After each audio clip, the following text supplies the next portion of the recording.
me tell y'all what's going on now. Here, Atlanta, Georgia, General Hospital of Atlanta, Georgia. Y'all should be ashamed of yourself. They are getting sued, baby. Yes, Atlanta, Georgia Hospital General is getting sued. And let me tell you why.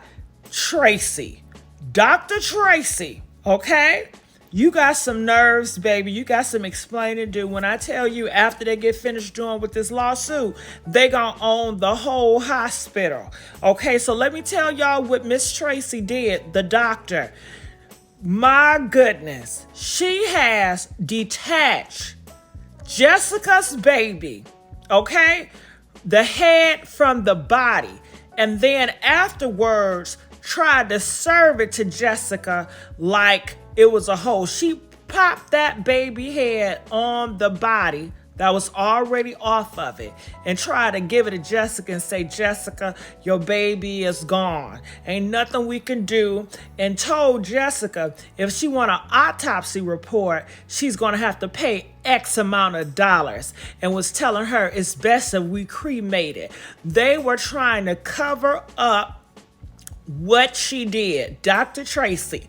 Now, before I begin to tell y'all this story, I need everybody to like this video. I need everybody to subscribe to this YouTube channel. Okay, the name will be changed. I don't know what it's going to be, but it's going to be changed, baby.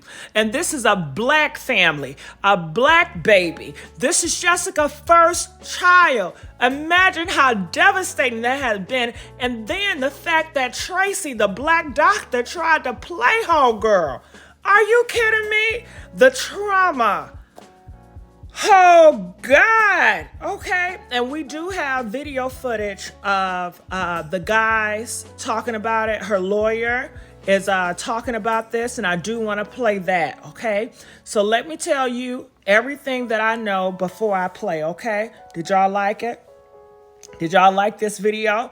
Let's get these likes up. If you support Ruby May coming and tell you guys this, I'm going to need the like. We are all a family. We got to support each other. And make sure you subscribe and hit that notification bell so I can bring you more information and more news coverage that's out here in this world that you need to know and be informed about. So let me tell you about Dr. Tracy, okay? So this is Jessica's first baby. They've been in the operating, labor for over 10 years, okay? I mean, 10 hours, I get my words mixed up, amen? Help me out.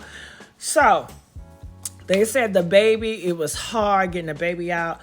It was stuck, okay? The baby was stuck in her, okay? In her vajayjay, it was stuck right there.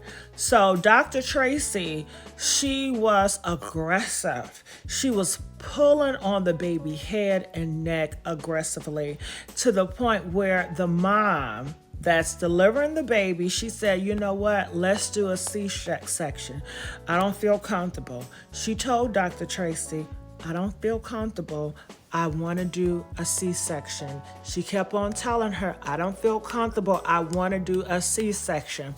Dr. Tracy did not listen, okay? And she was pulling on this baby for hours and hours. So eventually, Dr. Tracy said, it's not coming out. They said the shoulders was stuck in between, the walls, okay?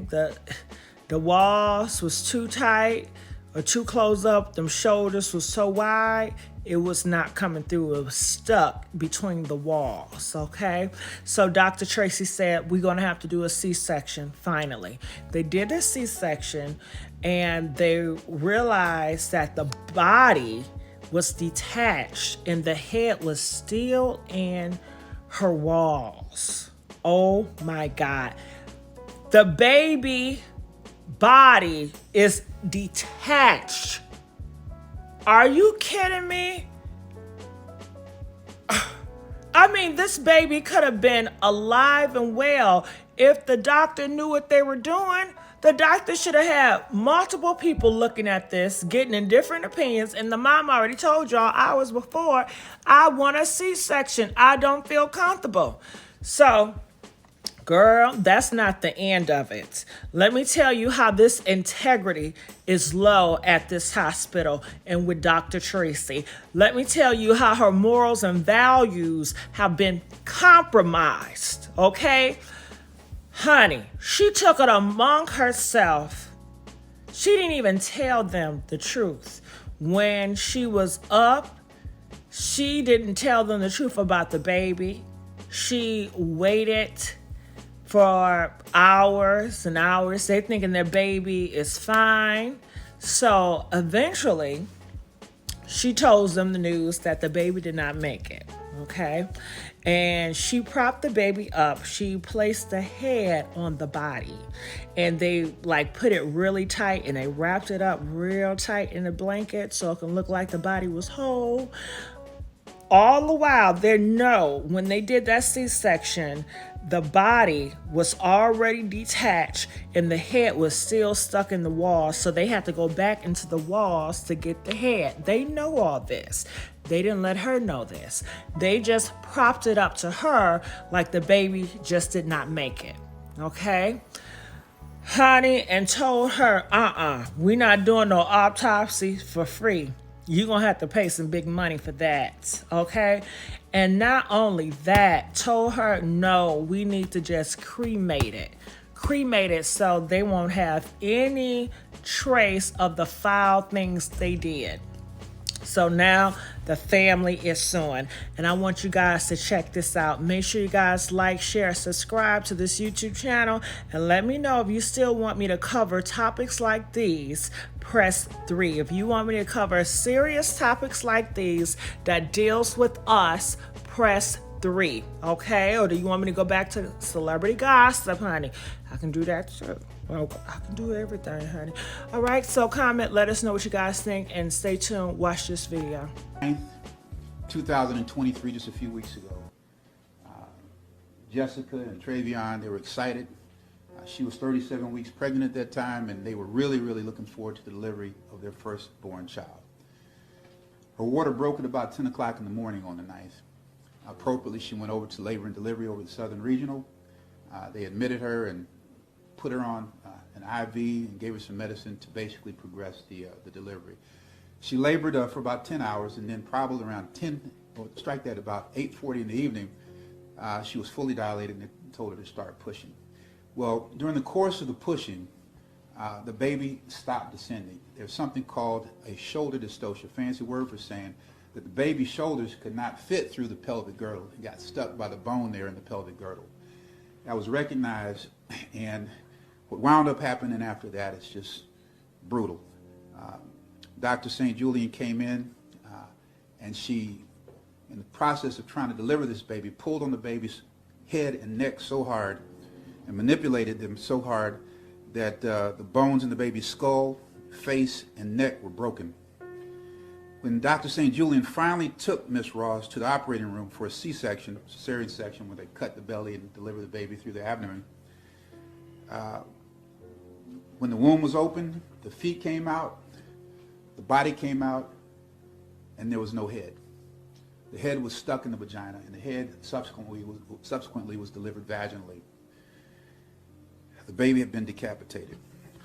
Dr. St. Julian was grossly negligent for applying ridiculously excessive force on the baby's head and neck. Dr. St. Julian and the nurses at Southern Regional Medical Center, they were grossly negligent for not getting the help of the on-site in-hospital OB in a timely manner. They have a hospitalist obstetrician who's there on site. And when doctors have problems with delivery, the first thing you do is call them and you get help. You get another perspective, another angle. This was not done in a timely manner, negligently.